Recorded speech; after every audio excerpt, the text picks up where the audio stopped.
Shalom.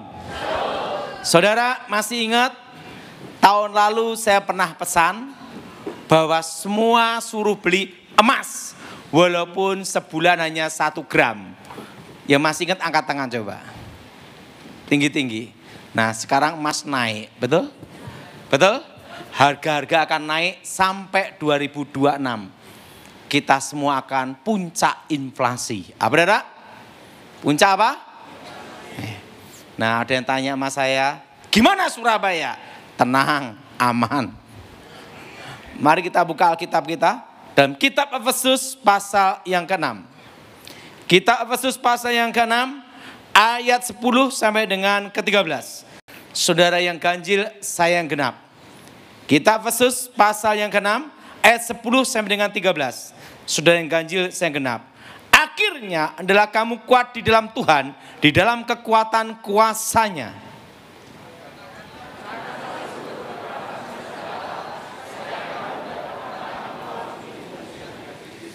Karena perjuangan kita bukanlah melawan darah dan daging, dan tapi juga melawan pemerintah-pemerintah, melawan penguasa-penguasa, melawan penghulu dunia gelap ini, melawan roh-roh jahat di udara.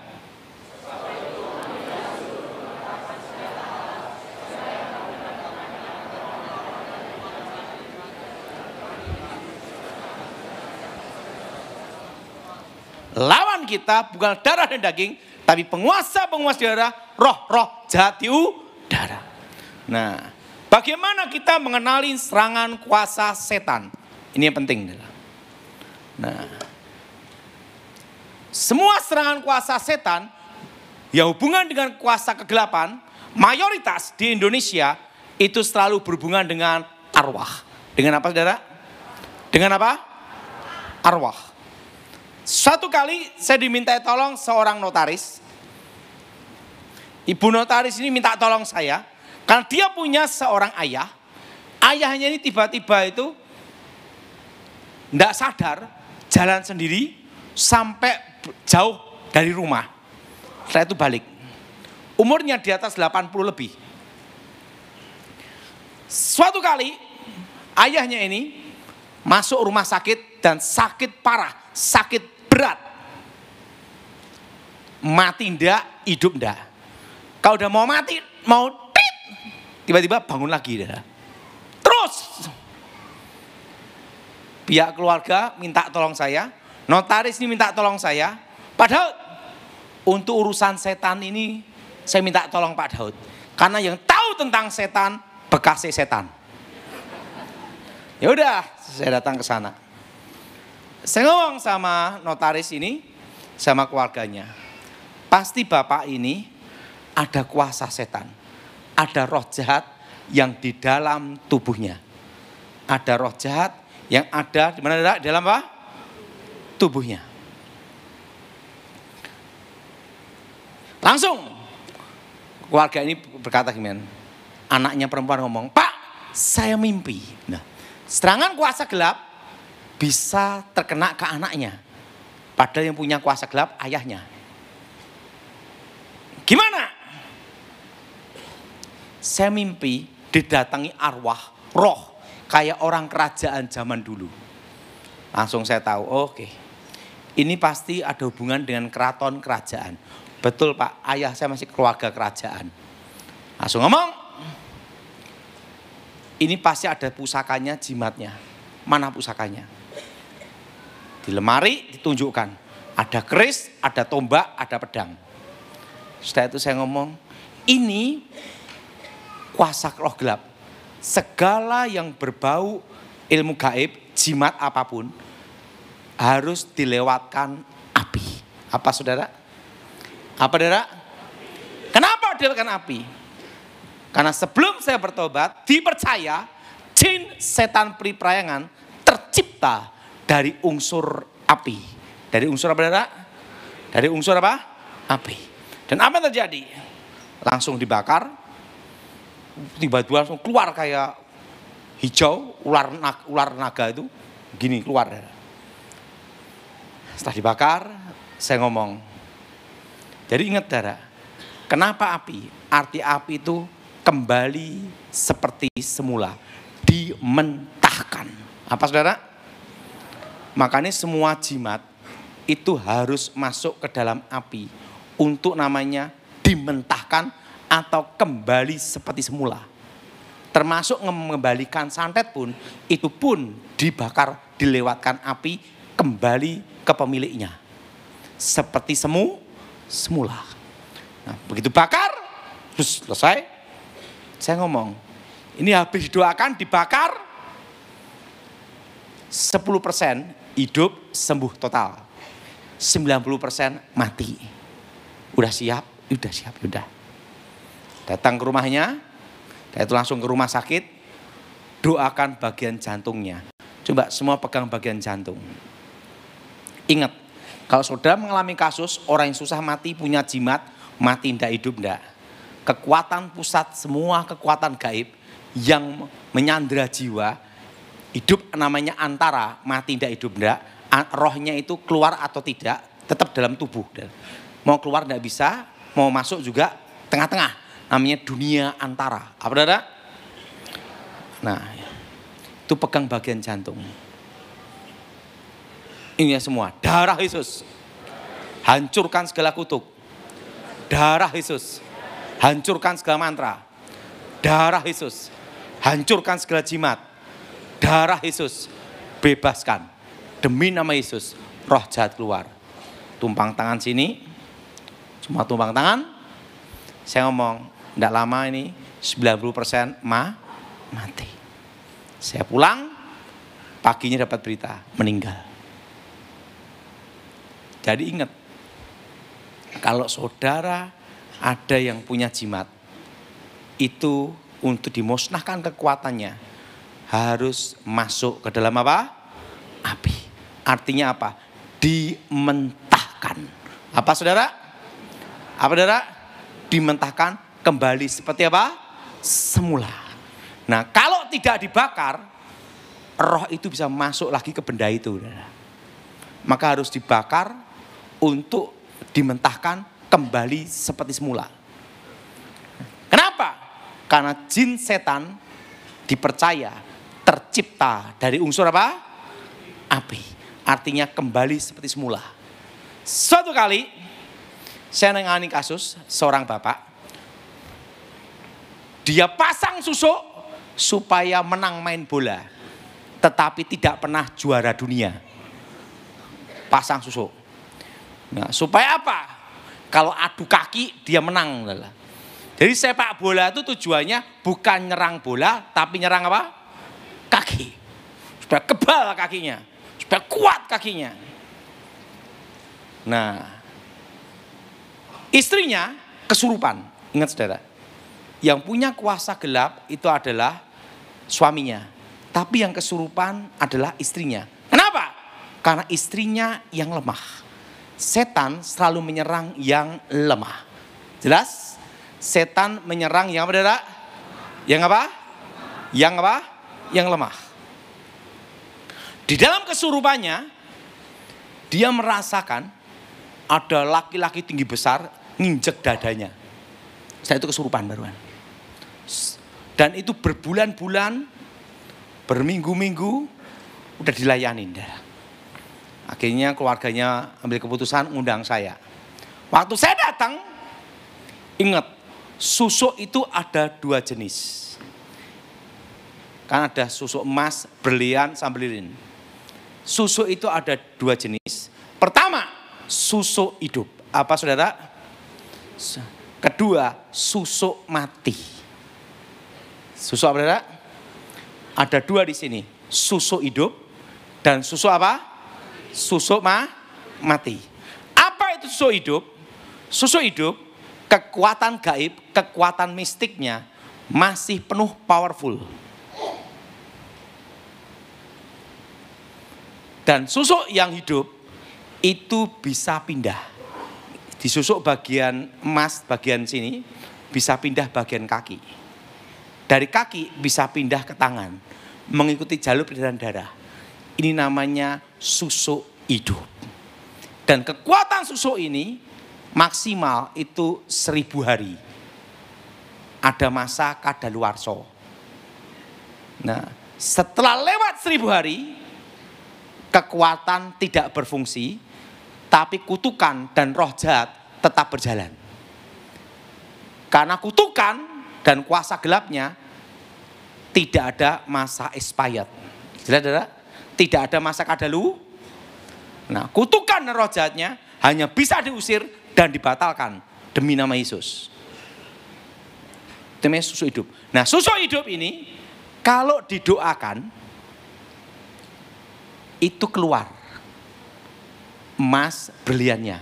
Karena masih powerful, ada kekuatan gaibnya. Jelas? Masih ada apa, saudara? Masih ada apa, saudara? Kekuatan apa? Gaibnya. Nah, saya pernah ngelayanin seorang bapak punya anak polisi. Perwira, dia minta tolong saya karena dia tahu ayahnya ini pasang susuk. Dan susuknya masih hidup. Dan susah mati. Karena setiap sebelum 1000 hari itu dibangkitkan. Makanya ada namanya itu, ada kalau pusaka itu setiap bulan suro. Dimandiin untuk dibangkitkan. Kalau susuk itu 1000 hari untuk dibangkitkan. Nah, susah mati ayahnya ini. Waktu itu saya doakan. Ingat, kalau jenis yang susah mati ini pegang bagian jantung. Coba pegang bagian sini. Nah. Jelas? Pegang bagian apa? Darah Yesus hancurkan kutuk. Darah Yesus hancurkan mantra. Darah Yesus hancurkan jimat. Darah Yesus bebaskan. Demi nama Yesus, roh-roh jahat keluar. Karena susuknya masih hidup, saya ngomong, susuk ini masih hidup. Tunggu sebentar. Tiba-tiba, buang air besar. Bau banget. Keluar dari beraknya itu apa? Jarum emas berapa biji. Kenapa keluar? Karena susuk hidup. Jelas? Jadi kalau kita ngusir setan, doa pelepasan tentang susuk. Harus paham benar. Susuk hidup atau susuk mati. Jelas? Nah, yang kedua, susuk apa? Mati. Nah, susuk mati itu adalah susuk yang sudah melewati masa kadaluarsa. Di atas 1000 hari tidak dibangkitkan. Apa, saudara? Melewati masa apa, saudara? 1000 hari tidak dibangkitkan. Tidak dibangkitkan lagi. Nah, kekuatannya itu tidak berfungsi. Tapi kutukan dan roh jahat tetap berjalan. Dan susuk mati ini bisa juga terjadi susuk hidup kena pantangannya. Misalnya daun kelor. Atau sepet kelapa, atau makan pisang emas, atau lewat jemuran, atau sate, makan sate. Itu bukannya kutukannya lepas, enggak. Kekuatannya tidak berfungsi. Sekalipun itu susuk hidup, kalau makan pantangannya, itu langsung jadi susuk mati. Artinya kekuatannya tidak berfungsi. Tidak berada? Tidak apa? Tidak berfungsi. Nah, tapi kutukan dan roh jahatnya tetap dalam badan. Nah, jenis susuk mati ini, kalau dalam doa pengusiran setan, doa pelepasan, itu tidak keluar emasnya atau beliannya. Kenapa? Karena kekuatannya sudah tidak ada. Jelas? Jelas? Nah, dalam doa pelepasan harus dibatalkan demi nama Tuhan segala kutukan dan ikatannya. Ini penting. Sekalipun itu susuk mati. Makanya dalam kasus doa pengusiran setan, pelepasan susuk, belum tentu susuknya keluar dari badan. Jelas? Jelas? Karena tergantung hidup atau sudah mati. Nah, orang pasang susuk itu kelihatannya mudah ya. Kalau dari jauh kelihatan cantik, begitu dekat ya kayak gitu. Nah, susuk hidup, susuk mati. Suatu kali, jadi semua pusaka, kekuatan jimat, itu ada yang namanya posisi netral. Kekuatan tidak berfungsi. Bila ditemukan satu unsur alam yang berlawanan tapi sejenis. Suatu kali nenek saya ngajari saya tentang pusaka. Bahwa semua pusaka jimat apapun hebatnya. Karena waktu itu nenek saya ngomong, nanti kalau kamu saya tugasi nyuri pusaka, supaya kamu bisa nyuri pusaka, harus tak beritahu caranya nyuri pusaka. Bagaimana? Kelemahan pusaka itu siram air kencing. Kalau ada pusaka bisa masuk, tidak bisa keluar, itu ada kekuatannya. Sebelum kamu masuk, siapin air kencing. Siraman sedikit aja situ. Maka kekuatannya tidak berfungsi. Begitu lihat pusakanya, siramkan air kencing ke pusakanya. Maka kekuatan tidak berfungsi. Nenek saya ngomong gini, ini cara nyuri pusaka. Kalau kamu saya suruh nyuri pusaka, tak ajarin caranya ini. Supaya bisa. Nah, saya sebagai muridnya berpikir, yang untuk uji coba siapa? Tak pikir-pikir, saya nyoba nyuri pusaka guru saya sendiri aja. Nah, kan udah diajari caranya. Cara nyuri pusaka seperti ini. Ya udah. Siapin air kencing. Kan di itu nenek saya punya ilmu, orang bisa masuk, bisa keluar. Tapi saya dikasih bocorannya. Kau nyuri pusaka pakai air kencing. Begitu masuk. Dekat pusakanya, siramkan. Jebret. Tidak berfungsi. Keris, pedang, tak ambil semua. Pusaka yang ada di lemarinya habis semua. Suatu kali malam Jumat, biasa dia mau nyari pusakanya untuk dimantra-mantrai, dilihat, loh kok hilang semua? Langsung dia ngomong, siapa manusia sakti ini yang bisa ngambil pusaka? Nah saya diem aja, seminggu sampai 2 minggu, dia stres. Dia gunakan ilmu terawang untuk melacak pusakanya ada di mana. Ketutup. Kenapa ketutup? Dalam hati saya, berarti dia ngajari saya benar juga. Tak coba untuk dia. Saya diam aja. Wah dia pakai ilmu terawang ini, ketutup, nggak bisa. Setelah itu dia stres putus asa, saya kasihan. Nenek, kamu ingin tahu pusakanya? Ya ini pusakanya tak sembunyi, tak curi. Loh, kamu nyuri pusaka saya? Kan nenek ngajari saya nyuri. Sebelum saya praktek ke tempat lain, tak praktekkan dulu ke tempat nenek. Wah, langsung dia beritahu. Nah, makanya pusaka-pusaka zaman dulu sama Jepang, sama Belanda, kalau dirampas, dikencingin. Supaya apa? Kekuatannya tidak berfungsi. Itu bisa kekuatan tidak berfungsi selama 40 hari. Kenapa air kencing? Ini masuk, ini keluar. Satu unsur berlawanan.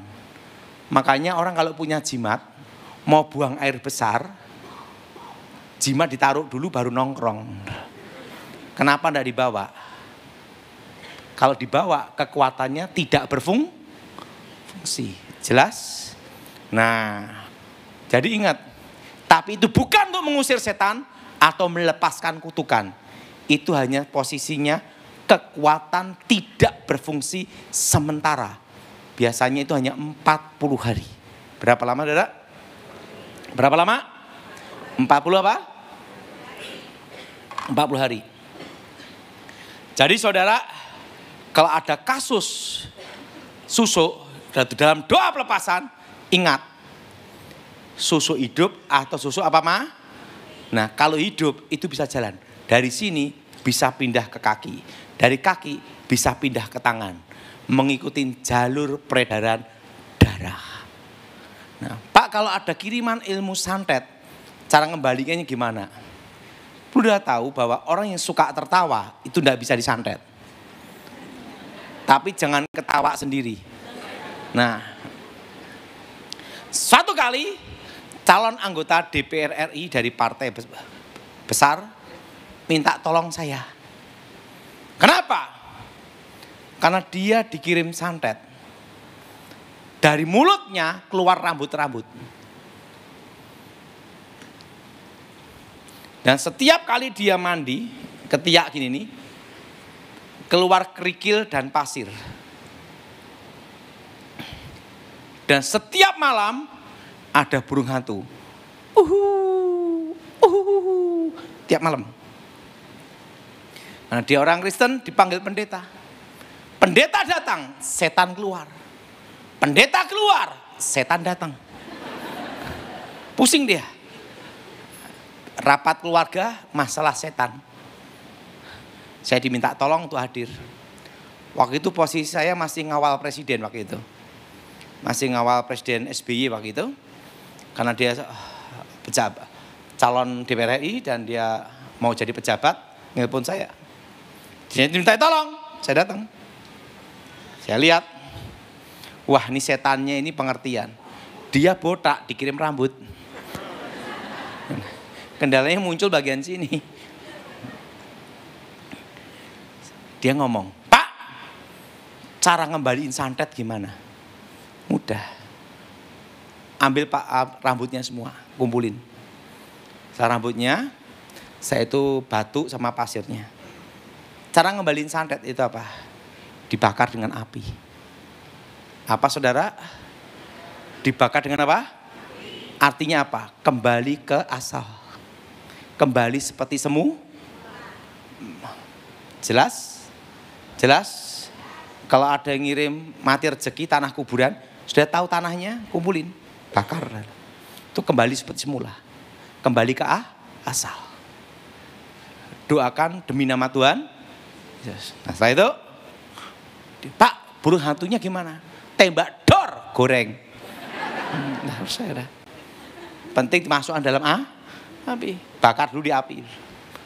Burungnya dibakar di api dulu. Plus. Nah, ingat. Kalau saudara ada kiriman santet. Paku, boneka, tali pocong, atau model pocong, atau model apapun. Tahu itu jenis santet. Ingat. Langkah pertama yang dilakukan apa saudara? Masukkan ke dalam apa? Kenapa masuk dalam api? Kembali ke asal. Itu semua, kembali ke asal. Apa saudara? Atau dimentahkan, kembali ke pemiliknya. Nah, tapi ingat. Semuanya itu, semua jimat, semua jenis pusaka model apapun harus masuk ke dalam api. Untuk apa?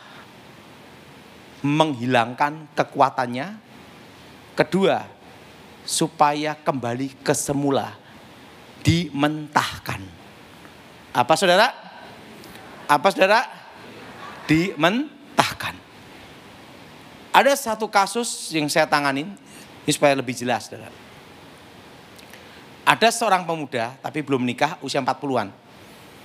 Dia punya jimat batu dan itu membuat dia kebal senjata. Di karter, tembak, silet nggak mempan. Batu ini kalau dilempar, peng ke sungai, besok pagi-pagi tek balik ke lemari. Dilempar itu ke laut, peng. Besoknya plek kembali ke lemari lagi. Dan banyak hamba-hamba Tuhan doain dia. Suruh nyilet karter, suruh beli di Indomaret, silahkan disilet gitu. Gini-gini. Lah hamba Tuhannya nonton gini-gini doang. Doa demi nama Yesus tapi gini-gini. Karena lihat kebal dia. Dan pemuda ini ngomong, batu ini silahkan buang. Suruh buang. Batunya dibuang, peng ke laut. Berapa hari kemudian, peng balik ke lemari. Ditunjukin batunya balik gitu. Kakak-kakaknya pusing, minta tolong sama saya. Yang tahu tentang setan, bekasnya apa? Setan. Udah saya datang. Langsung dia ngomong, ini Pak Daud ya? Iya. Dukun santet ya? Gitu dah. Dia tahu, ya udah saya bilang gitu. Dia ngomong, Pak Daud, silakan beli karter di Indomaret. Gitu dah. Atau di toko, terserah. Silatkan di badan saya. Saya membawa pusaka saya ini. Saya diam aja. Nggak usah pakai silet. Sini. Kan dia gini-gini pakai pusakanya. Rambutnya tak rontok. Waktu rontok dia pucat. Saya beritahu Mas, Anda bukan lawan saya. Kenapa? Ilmu masih di bawah saya. Kalau saya belum bertobat, kamu udah ketemu Tuhan. Langsung, kaget dia pucat. Saya tahu kamu punya ilmu kebal, kelemahan apa juga tahu saya. Mana pusakanya? Sini. Tahu enggak Pak, pusaka ini berapa hamba Tuhan ngomong, udah tak lempar balik lagi, tak lempar balik lagi. Ya, kalian goblok sih. Kasih tahu caranya. Mana pusakanya? Plak. Pertama, harus apa darah? Masuk dalam apa? Api. Ingat itu. Jimat apapun harus dimasukkan ke dalam apa? Api dulu. Lewatkan masuk api dulu. Begitu masuk dalam api, kebakar. Setelah kebakar, batunya diambil, mana pukul besinya. Tek, hancur jadi pasir. Saya ngomong dia, udah tidak bisa balik lagi. Langsung doa pelepasan bertobat. Kenapa hamba Tuhan yang ini gagal? Karena tidak masuk ke dalam api. Saudara ada yang ngirimin santet, bendanya itu ketemu, langkah pertama. Apa saudara? Masuk ke dalam apa? Api.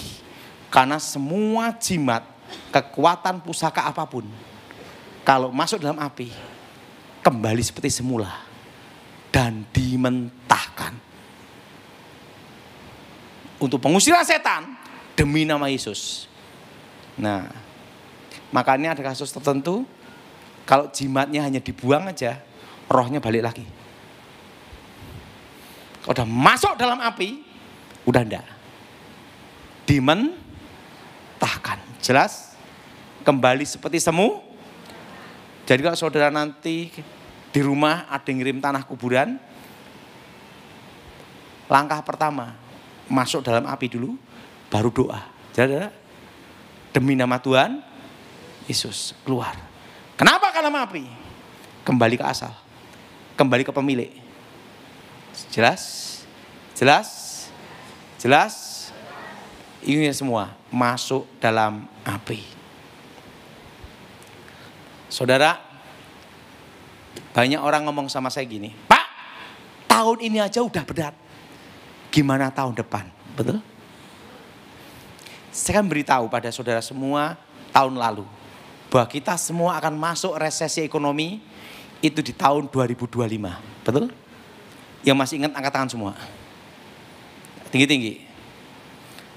Sekarang udah terasa. Betul? Betul?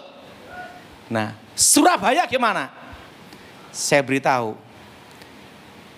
Kencangkan ikat pinggang. Biasanya makan steak tenderloin, sekarang makan kikil. Tetap rasanya empuk, betul? Betul? Betul? Resesi ekonomi ini tidak terasa berat di Surabaya selama tidak utang bank. Jadi yang utang bank, makanya dari 3 tahun yang lalu saya beritahu, jangan utang bank. Karena kita masuk resesi ekonomi berat tahun depan. Yang utang bank, siapin nanam kelapa kopior dan es kopior. Sambil minum sama-sama kepalanya kok. Karena kondisi seperti ini masih sampai tahun depan. Jelas saudara? Dan nanti inflasi terus. Tahun depan semua ada. Semua naik semua adalah. Harga-harga akan naik semua. Itu tahun depan. Yang tidak naik hanya satu, harga diri. Sampai 2026 Desember. Itu puncak-puncaknya inflasi. Dan 2027 baru ekonomi bergerak. Jelas? Dan tahun depan banyak properti yang diobral. Tahun ini sudah banyak, tahun depan lebih banyak adalah. Karena orang perlu makan dan perlu uang cash. Tapi saudara jangan tergoda utang bank, pakai KPR untuk beli properti. Ingat, jangan terjebak itu. Kecuali punya uang cash baru beli. Karena kondisi seperti ini masih sampai tahun 2026. Jelas? bunga bank, daya beli masyarakat turun. Itu sampai tahun 2026. Jelas? Dan ekonomi bergerak. Waktu itu saya beritahu, 10 tahun ke depan Cina menguasai ekonomi Indonesia. Masih ingat? Nggak usah banyak-banyak. Sekarang aja Cina masuk tekstilnya ke Indonesia. Betul? Betul? Hanya 4 yang bertahan. Apa saudara? Perikanan, peternakan, pertanian, ketiga logistik distribusi. Karena ingat SIM-nya harus Indonesia. Jelas? Jelas? Jelas? Dan ingat toko-toko besi tetap aman. Yang berbau pasir dan batu. Karena di gunung tidak import. Dan yang keempat properti tanah. Membatasi hak kepemilikan tanah. Yang 4 ini. Yang 4 ini yang bertahan seterusnya. Dan kuliner itu bertahan. Kecuali Chinese food. Karena apa? Yang aslinya datang. Sini kan KW, betul gak? 10 tahun ke depan, kokinya asli dari sana yang sipit-sipit datang ke sini. Gimana asli lawan KW, betul gak? Nah, makanya semua yang kuliner-kuliner semua persiapkan masakan Nusantara. Karena 10 tahun ke depan Cina menguasai ekonomi Indonesia. Kemarin saya di Kementerian Pertahanan, saya omong-omong sama Jenderal Gleni Kairupan karena sahabat saya 20 tahun. Saya ngomong, langkah pertama swasembada jagung dulu. Untuk apa? Karena jagung yang paling tahan kemarau. Kalau padi itu harus berair cukup. Dari batang, daun sampai biji semuanya saya kepake.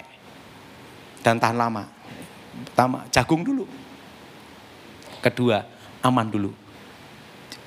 Kondisi apapun penting aman. Ingat, tahun depan yang diutamakan presiden pasti aman dulu. Jelas? Jelas? Jadi saudara tidak usah takut akan terjadi macam-macam. Aman. Amin. Ngomong sebelahnya, tidak usah pindah luar negeri. Amin. Apa saudara? Aman. Ingat, posisi apa saudara? Aman. Pak, gimana untuk ke depan, tahun depan nyimpen apa? Pertama, yang hubungan dengan dagang, yang berhubungan dengan import, harus punya cash dolar secukupnya aja. Yang kedua, perlu udah tahu emas nanti berapa tahun lagi 2 juta per gram. Tahun lalu saya nyuruh semua nyimpen emas walaupun 1 gram. Betul? Betul? Sekarang udah naik. Dan berapa tahun lagi 2 juta per gram. Jadi kalau nikah nanti bukan pakai cincin emas, cincin aluminium. Jelas? Cincin apa dah?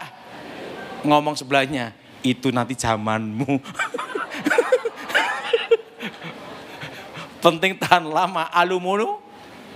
Cintamu sejati seperti aluminium. Nah, jadi itu akan terjadi, ingat. Dan saya sudah beritahu, tahun depan perpajaan. Jadi saya beritahu sekarang, ini sebelum saya selesai khotbah ya. Kenapa 3 tahun yang lalu saya khotbah di tempat ini sampai berapa kali? Supaya semua beli tanah. Masih ingat? Ya masih ingat, angkat tangan coba. Beli tanah, beli emas, beli US dollar. Betul? Saya kasih tahu. Gaji UMR sekali. Sekarang ini misalnya. Sebulan maksimal lah. Udah berat itu. Itu 5 juta. UMR ya. Oke. Mau punya rumah. Harga 500 juta itu paling rendah di Surabaya. Betul? Betul? Kecil. RSSS Rumah sangat sederhana, selonjor, susah. Itu aja udah 500 juta di dalam kota, betul? Betul? Itu mau beli aja, itu nunggu 10 tahun loh. Itu sama makan dikurangin doa puasa, betul? Setelah 10 tahun mau beli, naik, karena harga tanah naik terus, 1,5 miliar, 2 miliar, gimana mau kebeli, betul? Apalagi gajian 3 juta, 4 juta. Kan saya beritahu, saudara semua beli tanah, nanti menentukan masa depan anak-anakmu, betul? Betul? Perpajaannya, betul? Betul? Kedua, ingat saudara, saingan tambah berat, betul? Betul? Makanya 3 tahun yang lalu saya beritahu semua supaya beli apa? Tanah. Ya masih ingat, angkat tangan coba. Dan saya memberitahu semua suruh berkebun. Harga-harga naik semua, betul? Krisis pangan. Dan tahun ini dan saat ini saya memberitahu, tahun depan, tahun untuk bertahan. Apapun kondisimu, bertahan, usahakan jangan utang bank. Jelas? Jelas? Jelas? Dan nyimpen uang emas, nyimpen di rumah, uang cash, jaga-jaga. Di bank juga ada, di rumah juga ada. Kenapa? Jaga-jaga tiba-tiba pembatasan pengambilan uang di bank. Jaga-jaga semua. Jelas, saudara? Tapi untuk negara aman. Tepuk tangan, saudara. Jadi tahun ini saya memberitahu untuk tahun depan. Semua yang bisnis berhubungan import, siap-siap cash dolar disimpan. Jelas? Dana Pak berapa tahun lagi emas berapa, saudara? 2 juta per gram. Jelas? Dan tahun ini sampai 2026 harga-harga akan naik terus sampai puncak, adalah. Puncaknya kapan? 2026 Desember. Setelah puncak 2027 baru properti naik, karena properti itu yang terakhir. Nah, jadi tahun ini banyak properti yang diobral. Tahun depan lebih banyak lagi, adalah. Tapi daya beli masyarakat turun sampai 2026. Ini waktunya yang dapat uang cash beli. Kalau utang KPR jangan. Kenapa? Kondisi seperti ini sampai 2026. Jelas? Jelas? Untuk jemaat GSCS di sini, saya beritahu, Tuhan pelihara kita semua. Nah, yang kedua, ingat, ngomong sebelahnya, kencangkan ikat pinggang, jangan ngurangi persembahan, betul? Amin. Karena apa? Tahun depan, tahun ini, saudara beli barang yang saudara perlu aja. Yang tidak perlu jangan dibeli. Yang setuju angkat tangan? Nggak usah yang bermerek, penting bisa dipakai. Setuju? Nggak usah merek-merek. Kayak saya aja, celana ini usia 20 tahun. Ini tambalannya asli, karena apa? Udah bolong. Saya bayar 10.000. Ditanya, Pak yang warna kayak ini enggak ada, adanya biru. Kasih biru aja. Ini udah 20 tahun nih, Dara. Kalau celana model kayak gini, orang mau ngerampok, enggak usah ngerampok, tak kasih ikhlas. Amin. Jadi ingat, tahun depan kita saudara, resesi. Jelas? Kencangkan ikat pinggang, beli barang yang perlu saja. Yang tidak perlu jangan. Kurangi pengeluaran. Jelas? Dan bertahan. Amin. Ngomong sebelahnya, kurangi pengeluaran. Dan bertahan. Sampai 2026. Dan ingat, mulai sekarang yang bisnis makanan Chinese food, mulai berpikir untuk makanan Nusantara. Kenapa? Karena nanti yang aslinya bakal datang. Jelas? Dan ingat, saudara tidak boleh takut, tidak usah khawatir. Resesi ekonomi Surabaya, Jawa Timur tidak terasa. Hanya yang terasa ada di Jakarta. Kemarin saya beritahu, Pak, gimana menurut keuangan itu Bapak? Ingat, posisi negara tetap aman. Yang kedua, stabil keamanan. Moneter apapun, ingat, penting sudah lakukan, tidak utang bank, engkau selamat. Jelas? Yang setuju angkat tangan saudara. Tidak ada utang bank. Kedua, mengurangi apa? Tidak boleh mengurangi apa? Persembahan. Dan hidup apa? Dan tidak tergantung merek. Dan jangan gengsi. Jelas? Jelas? Beli yang Anda perlu. Yang tidak perlu, jangan. Pengeluaran yang tidak perlu, jangan. Karena apa? Kondisi seperti ini masih sampai tahun 2026 Desember. Berapa tahun lalu saya memberitahu, simpan emas masih berapa? Betul? Naik. Saya suruh nyimpan dolar masih berapa? Sekarang udah del semua, betul? Dan ingat, tahun depan semua akan naik. Yang tidak naik apa saudara? Hadiri.